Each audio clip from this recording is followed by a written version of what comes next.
Bismillahirrahmanirrahim.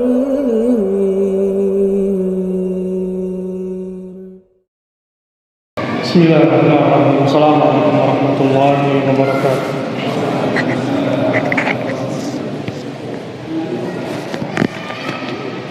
Innal hamdalillah nahmaduhu ta'ala wa nasta'inuhu wa nastaghfiruh wa na'udzu billahi min shururi anfusina wa min sayyiati a'malina. May yahdihillahu fala mudilla lahu wa may yudlil fala hadiya lahu.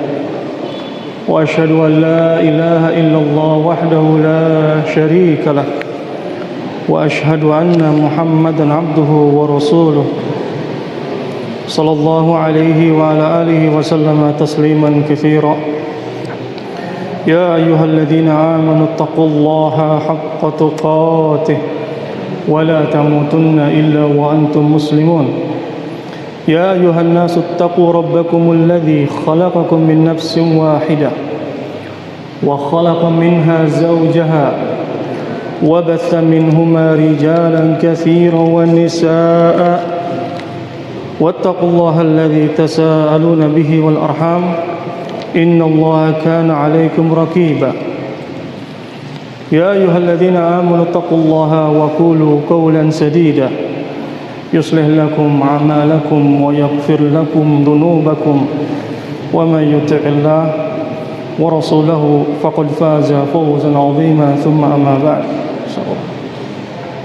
فإن أصدق الحديث كتاب الله وخير الهدي هدي محمد صلى الله عليه وعلى آله وسلم وشر الأمور محدثاتها فإن كل محدثة بدعة وكل بدعة ضلالة وكل ضلالة في النار.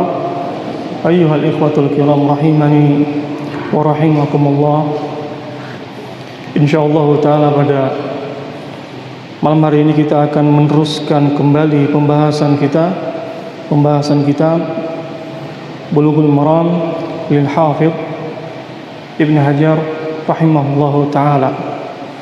Pembahasan terakhir yang kita bahas yang diantaranya yaitu tentang permasalahan tata cara mencuci wadah yang terkena jilatan oleh anjing. Kemudian pembahasan yang telah kita bahas juga bahwa di dalam hadis Nabi sallallahu alaihi wasallam tentang kucing, bahwa kucing dikatakan laisat binajazin, bukan termasuk dari sesuatu yang najis. Innama hiya minat tawafin alaikum, akan tetapi termasuk dari binatang yang mengelilingi di rumah-rumah kalian, dan dimasukkan ke dalam bab ini yaitu wadah-wadah yang terkena oleh jilatan kucing itu tidak najis. Nah, kemudian pembahasan telah kita bahas tentang kaifiyah, tata cara membersihkan dari sesuatu yang terkena oleh air kencing. Nah, sebagaimana dalam hadis Anas bin Malik ketika seorang A'rabi, Arab pegunungan yang kencing di ujung masjid, nah, dan dibersihkan oleh Nabi sallallahu alaihi wasallam dengan seember air. Ini dalil menunjukkan bahwa kaifiyah, tata cara membersihkan sesuatu yang najis itu lebih bersih dengan air. Nah, baik. Qala rahimahullahu taala, kita baca hadis yang berikutnya dari kitab At-Taharah. An Ibnu Umar radhiyallahu taala anhuma qala qala Rasulullah sallallahu alaihi wa ala alihi wasallam uhillat lana maytatan wa daman fa amma al-maytatan fal jarad wal hut wa amma ad-daman fattihal wal kidib wal kabid. Naam. Akhrajahu Ahmad wa Ibnu Majah wa fihi dha'fun. Dari Ibnu Umar radhiyallahu taala anhu maqala, bahwa Nabi sallallahu alaihi wa ala alihi wasallam mengatakan uhillat lana maitatan wa daman, dihalalkan untuk kita dua bangkai dan dua darah. Fa ammal maitatan, dan dua bangkai yang dihalalkan, fal jarad wal hut, belalang dan ikan. Wa amma daman, sedangkan dua darah, fattihal wal kabid, tihal limpa, wal kabid yaitu hati. Akhrajahu Ahmad, Ibnu Majah, wa hadits fihi dha'fun. Hadis ini sanadnya mauquf. Kalau mauquf dalam istilah mustalah yaitu sanadnya berhenti pada sahabat Nabi sallallahu alaihi wasallam. Akan tetapi para ulama mengatakan walaupun hadis ini sanadnya berhenti kepada sahabat Nabi sallallahu alaihi wasallam dan mempunyai hukum marfu. Hukum marfu ini, hukum ini yakni dikatakan oleh Nabi sallallahu alaihi wasallam. Karena sahabat seperti Ibnu Umar radhiyallahu taala anhuma, dia tidak mungkin menghalalkan sesuatu kecuali hal itu dia dapatkan dari Rasulullah sallallahu alaihi wasallam. Dengan ini hadis ini sanadnya mauquf tapi ada hukum marfu kepada Nabi sallallahu alaihi wasallam. Baik, di dalam hadis ini, hadis Ibnu Umar radhiyallahu taala anhuma, ini yang berkaitan tentang dihalalkan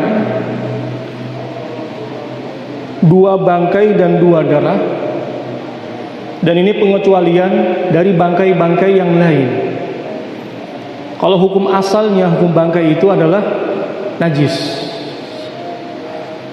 dan tidak boleh seseorang untuk mengkonsumsinya. Dan ada pengecualian dari dua bangkai tadi. Yang pertama adalah al-jarad, belalang. Yang kedua al-hut. Al-hut yaitu ikan. Dengan ini dalil menunjukkan bahwa ikan dengan belalang itu bangkainya halal. Dan bangkainya halal di sini walaupun mati dengan sendirinya, mengapung kolam misalkan, ataupun dalam keadaan air surut kemudian dia masih hidup, lama-kelamaan mati. Nah, itu semuanya halal. Itu semuanya halal. Nah, sebagaimana di dalam hadis yang kita baca.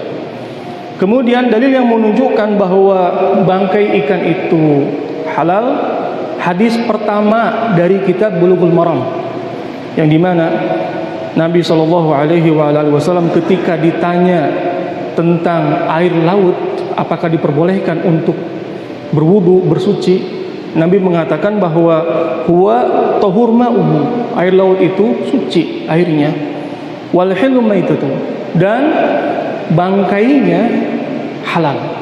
Yang dimaksud di sini itu ikan, yang dimana bangkainya itu halal.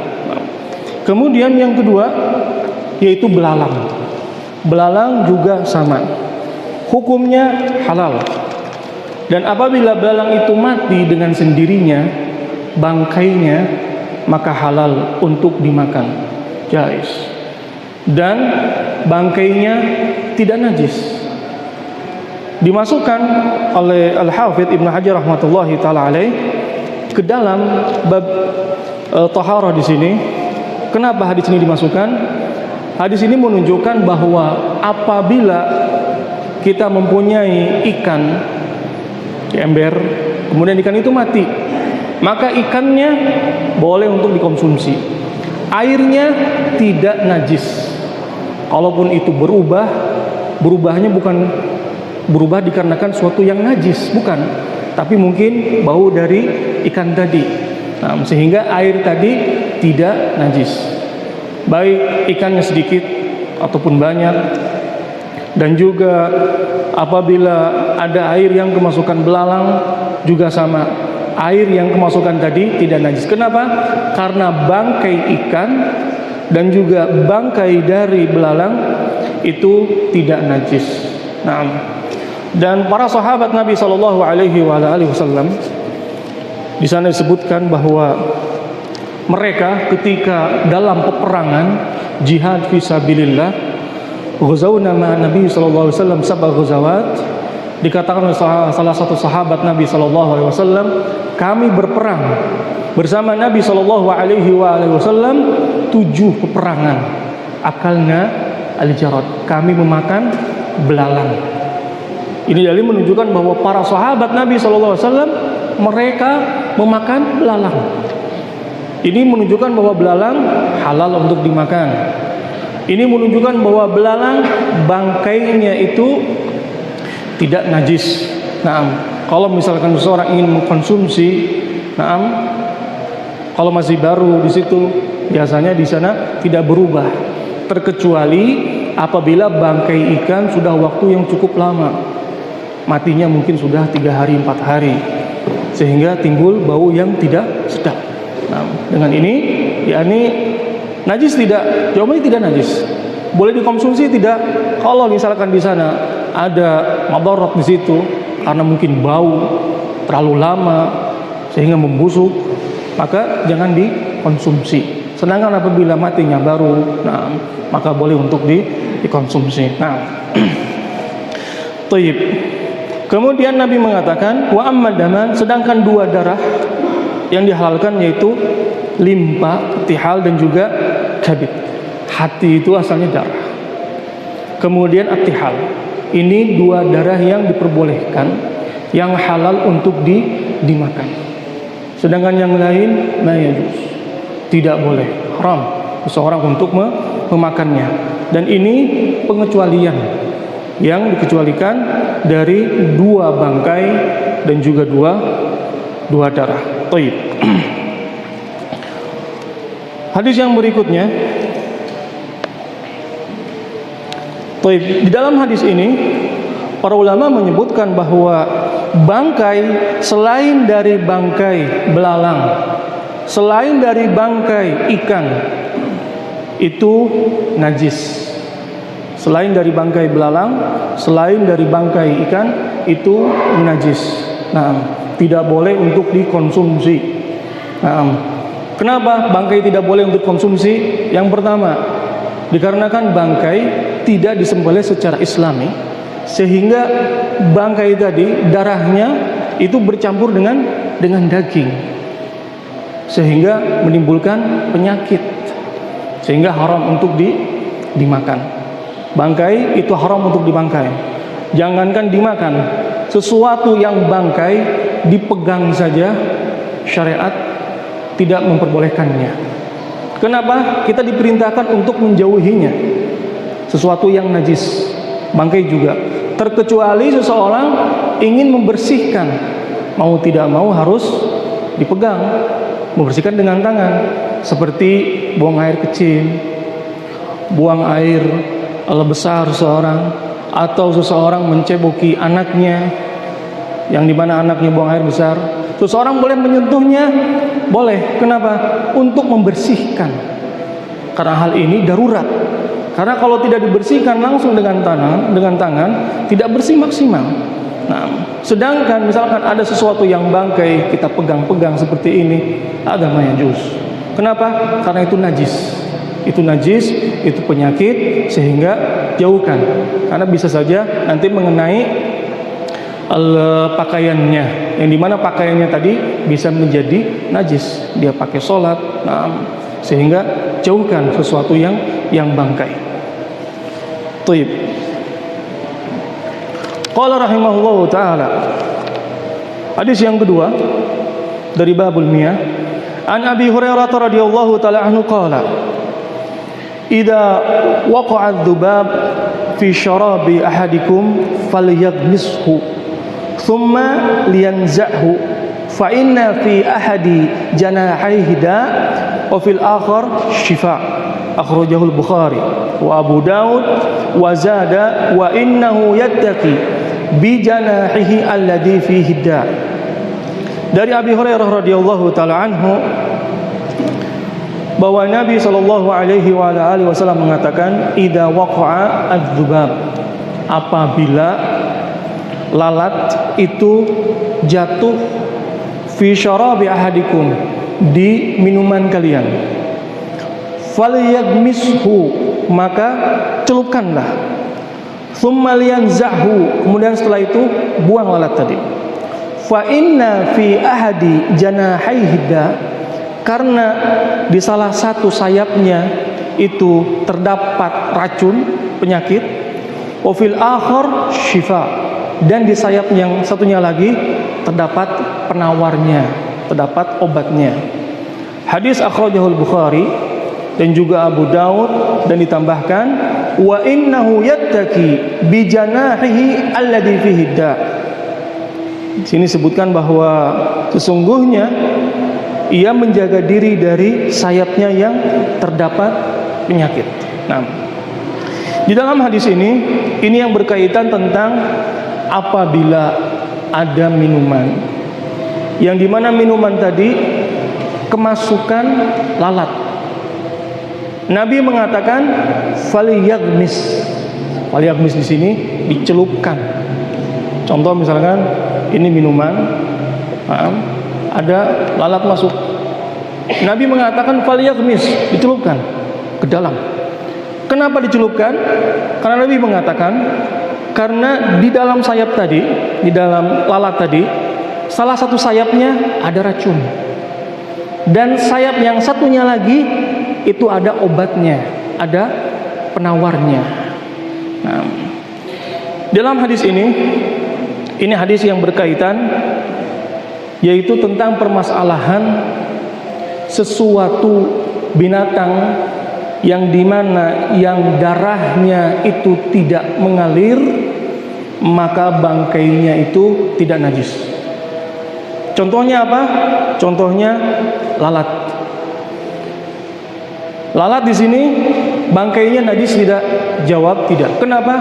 Karena lalat termasuk dari binatang yang darahnya tidak mengalir. Kenapa? Karena Nabi SAW mengatakan ketika lalat itu jatuh di minuman kalian, maka celupkan. Habis celupkan, dibuang lalatnya. Kemudian minuman tadi boleh untuk dikonsumsi. Bahkan disebutkan oleh Al-Imam Shon'ani dalam kitab Subulus Salam bahwa ketika lalat itu jatuh, salah satu sayapnya itu ada racun. Sehingga ketika dicelupkan, maka di sana ada obatnya, maka ketika bercampur sehingga itu akan menjadikan penawar bagi racunnya tadi. Nah, dalam hadis ini dikatakan ada beberapa kelompok yang tidak mempercayai hadis ini. Mereka mengatakan bahwa hadis ini tidak masuk akal. Kenapa? Apa faidahnya mencelupkan lalat yang berada dalam minuman? Nah, dan dikatakan oleh Allamah Syekh Utsaimin rahmatullahi taala alaih bahwa hadis ini terdapat hikmah. Apa itu hikmah? Hikmah yang menunjukkan bahwa apabila makanan atau minuman yang di sana kejatuhan sesuatu yang binatang darahnya tidak mengalir kemudian mati, maka itu tidak najis. Minuman tadi boleh untuk dikonsumsi.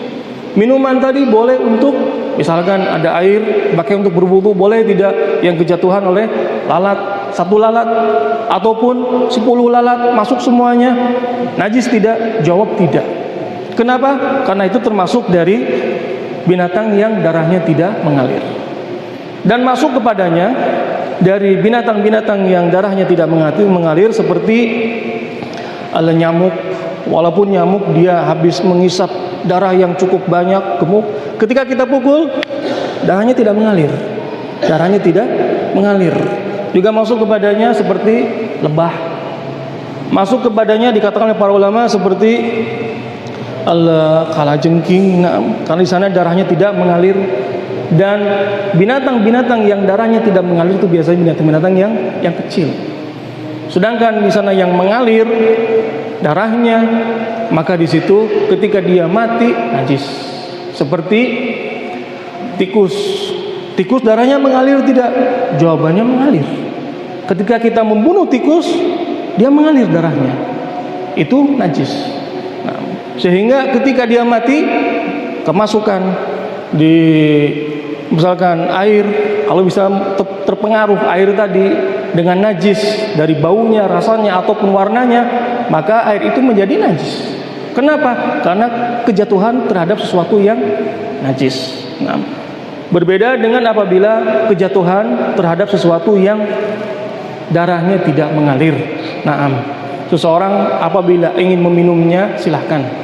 Kalau misalkan dia tidak mau meminumnya, bahwa itu menunjukkan bahwa air itu najis lah. Mungkin dia merasa tidak gimana kalau ada dua atau lalat, terutama ketika kopinya panas misalkan, masuk lalat biasanya ada. Jangan dibuang. Masukkan tangan kita, celupkan, kemudian setelah itu dibuang. Kenapa? Karena ketika dia jatuh, di dalam hadis sebutkan, ketika dia jatuh, dia menyimpan racun. Kemudian penawarnya tadi sayap yang satunya lagi, sehingga ketika dicelupkan itu menjadi penawar dari racun tadi. Nah, sehingga dimasukkan hadis ini dalam babul miyah, yaitu menunjukkan bahwa air yang kemasukan sesuatu yang darahnya tidak mengalir itu tidak najis. Binatang yang darahnya tidak mengalir itu tidak najis. Nah, kita bisa lihat saja. Seperti kalau misalkan ini binatang kira-kira mengalir atau tidak. Dilihat, misalkan dia mati yang tertabrak atau keinjak, tidak mengalir darahnya, berarti di situ tidak najis. Nah, thayyib. Bangkainya di sini tidak najis. Nah, dan bukan karena kan tidak najis di situ boleh untuk dikonsumsi lah. Nah, karena di situ sesuatu yang mustahbats, para ulama menyebutkan sesuatu yang mustahbats, yang kotor, sehingga tidak layak untuk dikonsumsi. Walaupun di sana dia bangkainya tidak najis, seperti lalat misalkan, ataupun kecoa, ataupun yang lainnya. Walaupun di sana tidak najis, akan tapi tidak layak untuk dikonsumsi. Kenapa? Sesuatu yang mustahbats. Ulama mengatakan sesuatu yang kotor. Nah, karena hingga ke sana kadang bawa kotoran, hingga ke sini bawa kotoran, nah, sehingga tidak layak untuk dikonsumsi. Sedangkan bangkainya di sana tidak najis. Nah, sehingga Al-Allamah Syekh Utsaimin rahmatullahi taala alaih, beliau membantah kepada orang-orang yang tidak percaya hadis ini. Padahal hadis ini dikeluarkan oleh Imam Al-Bukhari. Nah, beliau membantah bahwa mereka yang mempunyai pemahaman yang pendek, yang menolak hadis ini. Padahal hadis ini di sana terdapat faidah yang banyak sekali. Di antaranya yang tadi kita sebutkan, yaitu air yang kemasukan ke dalamnya tidak najis. Yang kedua, binatang yang darahnya tidak mengalir tidak najis. Sehingga faidahnya itu sangat banyak sekali. Baik. Kita baca hadis yang berikutnya. Qala rahimahullahu taala,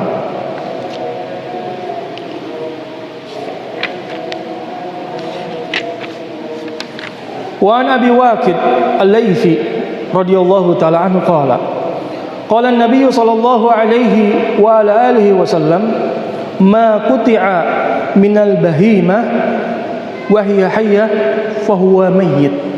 Akhrajahu Abu Dawud wa Tirmidzi wa hasanahu wa lafdhu lahu. Dari Abi Waqid Al-Laythi radhiyallahu taala anhu qala, Nabi sallallahu alaihi wa ala alihi wasallam bersabda, ma quti'a minal bahimah, apa-apa yang dipotong dari binatang ternak, wahiyya hayyah, dan binatang itu masih hidup, fahuwa mayyit, maka sama seperti mayyit. Nah, akhrajahu Abu Dawud dan Tirmidzi, dan dihasankan oleh Tirmidzi, dan hadis ini disesuaikan oleh Syekh Al-Albani rahmatullahi taala alaih fi Sahih Al-Jami'. Hadis ini hadis Abi Waqid Al-Laythi radhiyallahu taala anhu, ini yang berkaitan tentang binatang yang terpotong anggota tubuhnya dan binatang itu masih hidup, dan anggota tubuhnya yang terpotong tadi di dalam hadis disebutkan fahuwa mayyit, sama seperti bangkai. Contoh misalkan seseorang yang memotong ekor kambing misalkan, atau ekor sapi, tapi sapinya masih hidup, Nah, maka yang terputus dari binatang yang di sana masih hidup, maka ekor sapi tadi tidak boleh untuk dikonsumsi. Najis, bangkai. Kenapa? Karena tidak dipotong dengan tata cara yang Islami.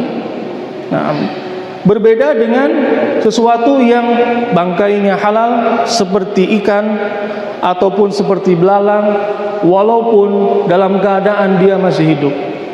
Nah, akan tapi ekornya, kakinya misalnya belalang, nah belalangnya masih hidup, maka di sana najis atau tidak? Jawabannya tidak. Kenapa? Karena bangkainya pun belalang tadi tidak najis dan boleh untuk dikonsumsi. Berbeda dengan binatang selain dari ikan, selain dari belalang tadi, maka apabila ada yang terputus, kambing loncat, kakinya terkena tersangkut pagar, bahkan sampai terputus kakinya misalkan, maka kakinya tadi jangan dimakan, disate misalkan, jangan. Kenapa? Karena itu bangkai. Karena Nabi mengatakan, ma quti'a minal bahimah wa hiya hayyah fahuwa mayyit. Maka itu sama seperti bangkai. Nah, binatang apapun, nah, kuda ataupun unta, biasanya kalau unta atasnya, punduknya itu ada yang dipotong, kemudian dikonsumsi, padahal untanya masih hidup.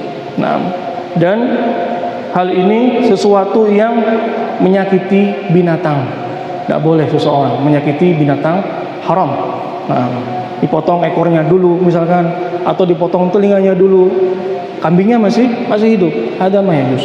Menyiksa binatang di sini haram. Nah, dan dimasukkan oleh Al-Hafidz Ibnu Hajar rahmatullahi taala alaih ke dalam Babul Miyah, Kitabut Taharah. Hal ini menunjukkan bahwa apabila sesuatu yang dipotong dari binatang itu terkena air, maka potongan anggota tubuh itu najis, bangkai, dan air yang terkena dari potongan binatang tadi dilihat apakah berubah dari baunya, atau berubah dari rasanya, atau berubah dari warnanya. Kalau berubah dari sifat tadi, maka air tadi tidak boleh untuk dikonsumsi, tidak boleh untuk diminum, tidak boleh untuk dipakai mandi, tidak boleh untuk dipakai berwudu. Kenapa? Karena air tadi sudah bercampur dengan sesuatu yang najis, kemasukan sesuatu yang najis, binatang tadi. Nah, taib. Kemudian di dalam hadis ini, yakni ma quti'a minal bahimah wa yahayyah fahuwa kal mayyit. Hadis ini menunjukkan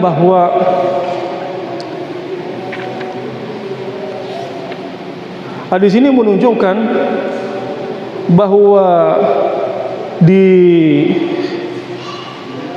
dikecualikan dari bulu-bulunya. Nah, perbolehkan, yakni seperti misalkan bulunya ada yang terputus. Nah, maka bulunya tadi najis tidak? Jawab tidak. Jawab tidak. Nah, yang di najis tadi yaitu dari anggota tubuhnya, kakinya ataupun ekornya ataupun telinganya, hal itu menjadi sesuatu yang najis. Nah, taib. Sehingga di dalam hadis ini, bahwa hadis juga yang sebelumnya, larangan bagi kita mengkonsumsi sesuatu yang najis, tidak boleh. Sesuatu yang tidak disembelih dengan nama Allah Subhanahu wa taala, la yajuz. Nah, binatang yang di sana tidak disembelih sesuai dengan syariat, tidak boleh seseorang untuk memakannya. Nah, seperti misalkan binatang yang dipukul kepalanya, ataupun binatang yang di sana terjatuh kemudian mati. Nah, kita belum sempat untuk menyembelihnya, maka itu bangkai. Tidak boleh seseorang untuk mengkonsumsinya, bahwa haram. Hal ini perlu dihindari. Kenapa? Karena madharatnya banyak sekali. Ketika seseorang terbiasa memakan sesuatu yang bangkai. Nah, hal itu akan menjadikan suatu penyakit. Sesuatu yang najis yang tadi kita sebutkan, kita dilarang untuk menyentuhnya apalagi kita memakannya. Dan masuk ke dalam pembahasan ini yaitu binatang-binatang yang diperintahkan untuk dibunuh dan binatang-binatang yang diharamkan untuk dibunuh, maka itu haram untuk dimakan. Contohnya seperti binatang yang diperintahkan untuk dibunuh, sebagaimana dalam hadis Nabi SAW bahwa kita diperintahkan untuk membunuh dari homsal fawasik, diantaranya ular, tikus, kemudian akrab, kalajengking, kemudian elang. Kita diperintahkan untuk membunuhnya baik ketika dalam keadaan ihram. Nah, kenapa? Karena itu mengganggu, binatang-binatang yang mengganggu. Bahkan ketika sholat pun dalam hadis sebutkan bahwa ketika kita ke sholat ada ular lewat, kita diperintahkan untuk membunuhnya. Kenapa? Karena mudarat. Karena apabila kita tidak membunuhnya, kita yang akan terbunuh.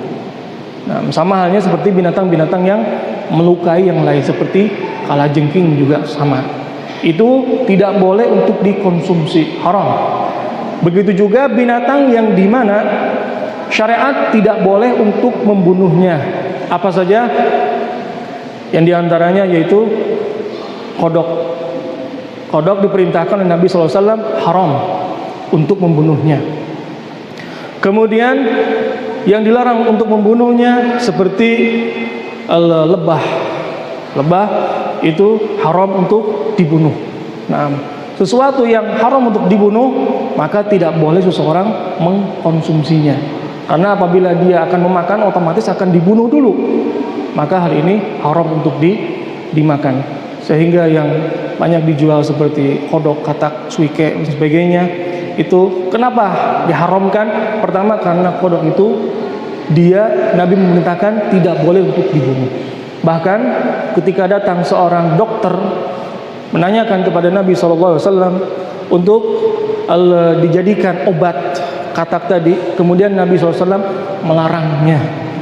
Nabi SAW melarangnya, sehingga jangan kita memakai obat-obatan yang dimana binatang yang dimana haram untuk dimakan, seperti ada kulit daging monyet misalkan untuk gatal-gatal. Nah, haram dimakan. Kenapa? Pertama, monyet itu mempunyai taring. Sesuatu yang bertaring itu haram untuk dimakan.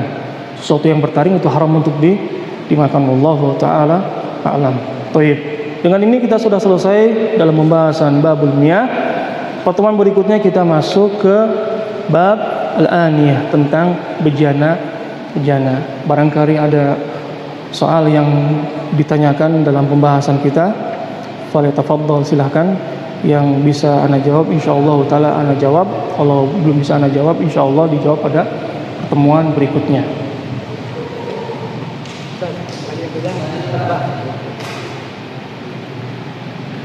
Fad, gimana dulu? Baik. Yang lebah yang tidak boleh dibunuh itu lebah yang mengkonsumsi madu, apa lebah yang betul-betul yang bahaya kita? Kalau bahaya kita batasin dulu. Baik. Lebah, semua jenis lebah diharamkan seorang untuk membunuhnya. Tidak boleh. Nah, semua jenis lebah. Nah, karena mungkin lebah itu ada berbeda satu jenis dengan jenis yang lain. Nah, semua jenis lebah. Dan ada juga yang dilarang seperti burung hudhud. Burung hudhud dalam hadis sebutkan Nabi melarang untuk membunuh burung hudhud. Kalau di kita mungkin tidak ada burung hudhud di sini, tapi di Jaziratul Arab di sana banyak burung hudhud. Nah. Waalaikumsalam warahmatullahi wabarakatuh. Tikus yang jatuh ke lubang mati tapi dikeluarkan dalam keadaan hidup, najis tidak ya? Terus yang kedua dijelaskan lalat yang dimasukkan ke dalam air, bagaimana lalat yang di dalam makanan yang nempel di dalam makanan? Taib. Soal yang pertama, bahwa tikus yang masuk ke wadah kalau dia masih dalam keadaan hidup, nah, tidak najis. Kenapa? Karena dia masih dalam keadaan hidup. Berbeda apabila ketika dalam keadaan sudah mati. Dan ada pembahasan tata cara membersihkan sesuatu yang najis, yakni apabila itu kemasukan misalkan sesuatu yang yang padat seperti mentega misalkan masuk najis. Nah, maka ambil yang sekelilingnya. Kemudian sisanya boleh dimakan. Kenapa? Karena sesuatu yang padat itu dia najisnya biasanya hanya di sekitar itu saja. Berbeda dengan sesuatu yang cair. Biasanya kalau sesuatu yang cair masuk sesuatu yang najis, nah, akan cepat tercemar. Dan apabila binatang yang tadi masih hidup, maka air tadi tetap suci. Nah, boleh untuk dipakai mandi. Nah, kemudian yang kedua, yakni lalat yang apabila kemasukan makanan, nah, maka makanan tadi tetap halal untuk dimakan. Silahkan. Nah, kalaupun seseorang misalkan tidak mau memakannya, mungkin karena jijik atau lain sebagainya, itu tidak menunjukkan bahwa makanan tadi sudah terkena sesuatu yang najis. Kenapa? Karena sebagaimana tadi kita sebutkan bahwa lalat itu tidak najis. Kalau kopi misalkan dalam keadaan panas masuk lalat, biasanya langsung mati lalatnya. Kita celupkan. Kalau kita tidak mau minum, nah, karena mungkin jijik atau lain sebagainya, ya silahkan, tidak menjadi masalah. Akan tetapi jangan mempunyai keyakinan bahwa itu terpengaruh air tadi dengan sesuatu yang najis. Kalau mau memakannya atau meminumnya, silahkan. Dan makanan tadi tidak menjadikan hal itu najis. Kalau misalkan ada di pasar misalkan ayam, ikan, kerumuni lalat dan sebagainya, jadi masalah. Tidak menjadi masalah. Baik, ada soal yang lain?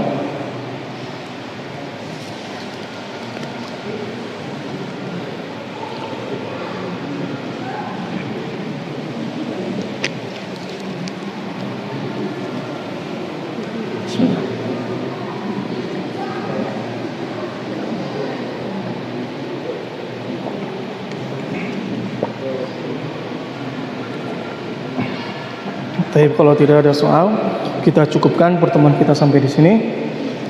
Naktafi ila wa subhanakallahumma bihamdik asyhadu an la ilaha illa anta astaghfiruka wa atubu ilaik. Wassalamualaikum warahmatullahi wabarakatuh.